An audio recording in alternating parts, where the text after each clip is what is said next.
Good morning and welcome to another XC90 video, this 2003 Volvo XC90. And in this video I'm going to be trying to fix the rear parking sensors.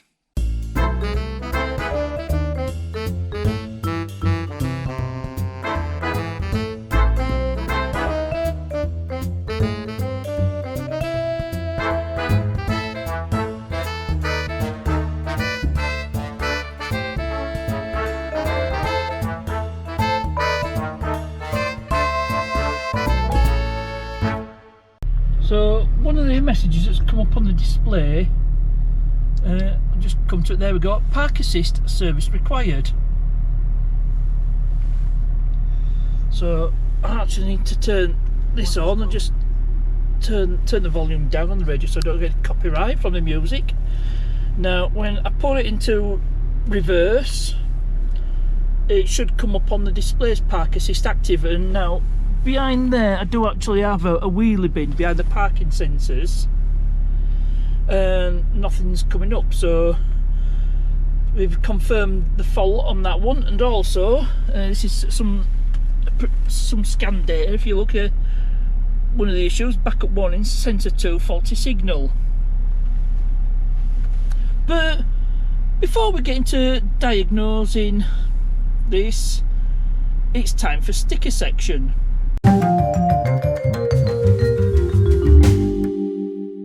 This sticker section features a sticker from Ralph Morik. I don't know if you can see there, the Netherlands stamp on it because it's from the Netherlands.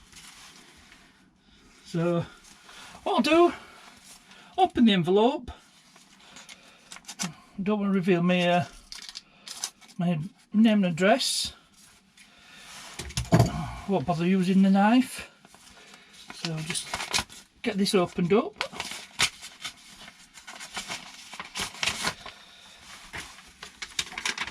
And let's see, oh, it comes with a letter as well.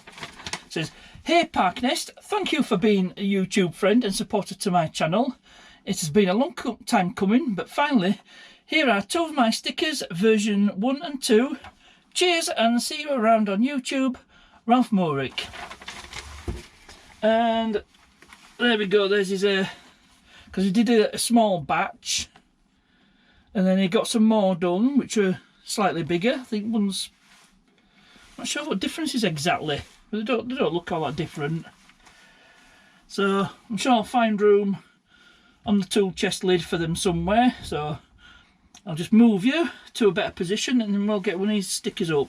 I've decided to go with this slightly smaller one.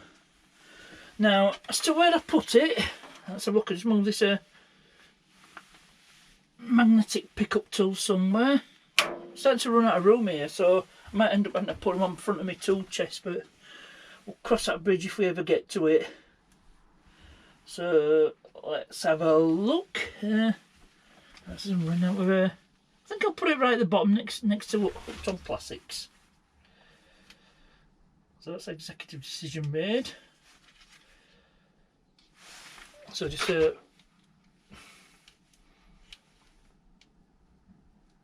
peel the sticker. It's a Dutch one. So there we go. Yeah, we'll put it right in the bottom here, next to Upton Classics. So Ralph's going next to Simone. And there we go. Should leave me some room for some other stickers. I do actually have another sticker, and I can reveal that the next sticker section will be from Mend It Man, Luke. So if you're watching this, Luke, your sticker's next. So with that, it is back to the video. Now the obvious thing with a scan tool reporting a faulty sensor would be to replace the sensor in question, but on the XC90 it involves taking the rear bumper off because you can only remove the sensors from inside. It can be a bit of a faff taking bumpers off, so I decided to go for the more simple job of replacing the parking assistance module, or PAM. So I jumped on eBay, I bought a replacement.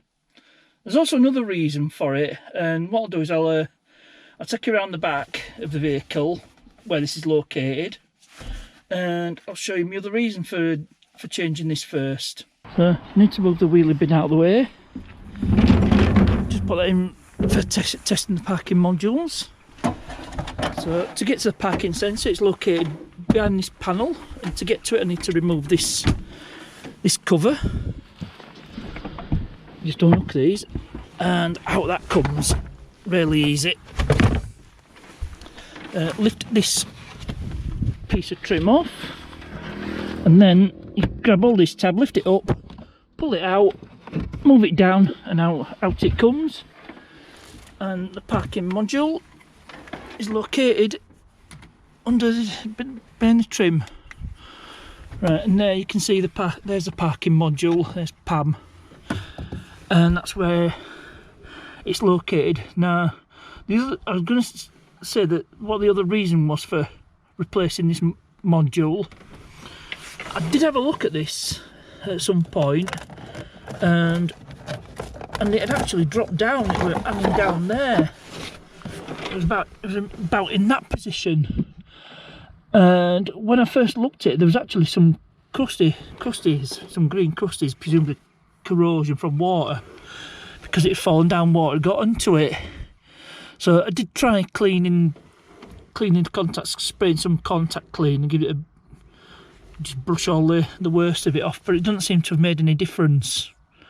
So there could be corrosion in the module itself, so I thought I'd try a replacement. It's not that expensive. I think my replacement costs about £13 on eBay, and it's an easier job to do than taking this rear bumper off and, you know, changing sensors. But if this don't work, that's what I might have to do. I know it's a bit of the parts cannon approach, but it's a simple one. It's a simple one, and that's my justification for firing the parts cannon. So I'll just set you guys down, just show you how to change out this module. So just lift it up, and there's two, you can't see from here, there's two connectors, just disconnect them. There's the yellow one, remove that, and the black one. And out that comes. I might actually dissect this one later on. This is our replacement, and it's just simple as plugging it in. And I think there's three places for three connectors. There's only two connectors, I think. Yeah, they all go on one way. They're all different, so it's impossible to get them mixed up. So just look at the plug. That seems to be all right. Does that? But will it cure the problem? We'll find out. So just plug these in. I'll just hopefully move you to a better position. But you see, just lift it up, and there's like sort of Velcro type fitting. Well, hook and loop's probably a proper name for it. Just feed it under this loom, and it should. Let's have a look. Now that should stay where it is, and that's basically the job done. So it's just a matter of putting all this back together and testing it out. Well, this is the moment of truth. We'll know if that replacement module's done it. And it's like for like, because I checked the numbers on the module, so the replacement module has exact same numbers on it, so a straight swap should do it. Shouldn't need to do any calibrating or anything. So we just turn it on, see what happens. Got the anti-skid, that's going to be subject to another video. Oh, and it's gone. So put it in reverse. There we go, park assist active. And unfortunately it's come back. But it's possible I might need to clear the codes, because it did work there briefly. So what I'll do is I'll clear the codes, and then we'll try again.